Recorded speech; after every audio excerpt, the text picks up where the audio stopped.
Item ಯಾವುದೇ ಇರಲಿ try ಮಾಡಿ ಆಚಿ ಚಿಕನ್ ಮಸಾಲಾ. ಆಚಿ ಚಿಕನ್ ಮಸಾಲಾ. ಕಾಂಗ್ರೆಸ್ ಸಂಪುಟ ವಿಸ್ತರಣೆ ಸರ್ಕಸ್ ಮುಂದೂಡಿಕೆ ಆಗಿದೆ. ಇನ್ನೂ 1 ವಾರಗಳ ಕಾಲ ಸಂಪುಟ ವಿಸ್ತರಣೆ ಆಗೋದಿಲ್ಲ. ಸಾಕಷ್ಟು ಜನ ಸಚಿವಾಕಾಂಕ್ಷಿಗಳು ಇವತ್ತೇ ಒಂದು ಫೈನಲ್ ನಿರ್ಧಾರ ಮಾಡ್ತಾರೆ ಅಂತ ಹೇಳಿ ಕಾದು ಕೂತಿದ್ರು. ಬಟ್ ಇನ್ನೂ 1 ವಾರ ಸಂಪುಟ ವಿಸ್ತರಣೆ ಆಗಲ್ಲ. ಡಿಕೆಶಿ ಸಂಪುಟ ವಿಸ್ತರಣೆ ಮುಂದಿನ ವಾರಕ್ಕೆ ಮುಂದೂಡಲಾಗಿದೆ. ಮಲ್ಲಿಕಾರ್ಜುನ ಖರ್ಗೆ ಅಲಭ್ಯತೆಯಿಂದ ಸಂಪುಟ ವಿಸ್ತರಣೆ ಇಲ್ಲ. ದಿಢೀರನೆ ದೆಹಲಿಯಿಂದ ಬೆಂಗಳೂರಿಗೆ ಬರ್ತಾ ಇದ್ದಾರೆ ಖರ್ಗೆ. ರಾಹುಲ್ ಸೋನಿಯಾ ಭೇಟಿಯಾಗಿದ್ದಾರೆ. ಸಿದ್ದು ಮತ್ತು ಸಿಎಂ ಡಿಕೆ ಶಿವಕುಮಾರ್. ಖರ್ಗೆ ಅನುಪಸ್ಥಿತಿಯಿಂದ ಸಂಪುಟ ವಿಸ್ತರಣೆ ಸಭೆ ಮುಂದೂಡಲಾಗಿದೆ.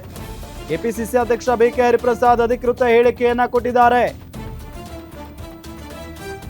ಈಗಾಗಲೇ ರಾಹುಲ್ ಜೊತೆಗೆ ಪ್ರಾಥಮಿಕ ಚರ್ಚೆಯನ್ನ ಮಾಡಿದ್ದಾರೆ ನಾಯಕರುಗಳು.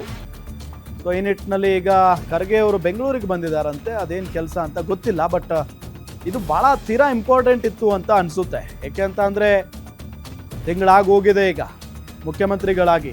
ಸೊ ಇಷ್ಟೆಲ್ಲ ಆದ ನಂತರವೂ ಇನ್ನೂ 20 ಸ್ಥಾನಗಳಿಗೆ ಮಂತ್ರಿಗಳಿಲ್ಲ. ರಾಜ್ಯದ ಅಭಿವೃದ್ಧಿ ವಿಚಾರಕ್ಕೆ ಸಂಬಂಧಪಟ್ಟಂತೆ ತಲೆ ಕೆಡಿಸ್ಕೊಳ್ಳೋರಿಲ್ಲ. ಜಿಲ್ಲಾ ಉಸ್ತುವಾರಿಗಳಿಲ್ಲ. ಅಂದರೆ ಒಬ್ಬೊಬ್ಬ ಸಚಿವರಿಗೆ ಈಗ 3-4 ಜಿಲ್ಲೆಗಳನ್ನು ಕೊಟ್ಟಿದ್ದಾರೆ.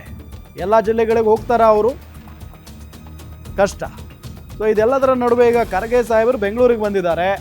ಹಾಗಾಗಿ ಈ ಸಭೆ ಮುಂದೂಡಲಾಗಿದೆ ಅನ್ನೋದು ಗೊತ್ತಾಗ್ತಾ ಇದೆ. ಸಭೆ ಇತ್ತು. ಸುರ್ಜೇವಾಲಾ ಅವ್ರನ್ನ, ವೇಣುಗೋಪಾಲ್ ಅವ್ರನ್ನ, ರಾಹುಲ್ ಗಾಂಧಿ ಅವ್ರನ್ನ ಭೇಟಿ ಮಾಡಕ್ರಿ. ಕಾಂಗ್ರೆಸ್ ಪ್ರೆಸಿಡೆಂಟ್ ಊರಲ್ಲಿಲ್ಲ. ಅವರು ವಾಪಸ್ ಬೆಂಗಳೂರಿಗೆ ಹೋಗಿದ್ದಾರೆ. ತಾತ್ಕಾಲಿಕವಾಗಿ ಅದು ಮುಂದೂಡಲಾಗಿದೆ. ಮುಂದಿನ ದಿನಾಂಕವನ್ನ ಯಾವಾಗ ಸೂಚನೆ ಕೊಡ್ತಾರೋ ಅವಾಗ. ತಾತ್ಕಾಲಿಕ ಅಂದ್ರೆ 1 ವಾರ 2 ವಾರ ಅಲ್ಲ, 2 ವರ್ಷನೇ ಹೋಗ್ಬೇಡಿ. ತಾತ್ಕಾಲಿಕವಾಗಿ ಕಾಂಗ್ರೆಸ್ ಅಧ್ಯಕ್ಷರು ಊರಲ್ಲಿ ಇಲ್ಲ. ಈಗ ಅವ್ರು ಬಂದ ತಕ್ಷಣ ಚರ್ಚೆ ಮಾಡಿ ಅದನ್ನ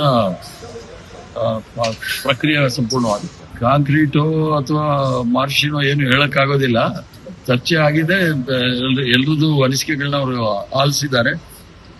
ತದನಂತರ ತೀರ್ಮಾನ ಕೊಡಬೇಕಾದ್ರೆ ಪುನಃ ಅವ್ರು ಯಾವಾಗ ತಾರೀಕು ನಿಗದಿ ಮಾಡ್ತಾರೆ ಅವತ್ತು ಬಂದು ನಾವು ಅವ್ರಿಗೆ ಪುನಃ ನಮ್ಮ ವಿಚಾರಗಳನ್ನ, ಅಭಿಪ್ರಾಯಗಳನ್ನ ತಿಳಿಸ್ಬೇಕಾಗುತ್ತೆ. ತಿಳಿಸ್ತೀವಿ. ಇನ್ನೊಂದು ಸಿತ್ತು ಕರೆದ್ರು. ಒಂದ್ಸಲಿ ಕರೆದಾಗ ಇನ್ನೊಂದು ದಿನಾಂಕದಿಂದ ಬರ್ತೀವಿ.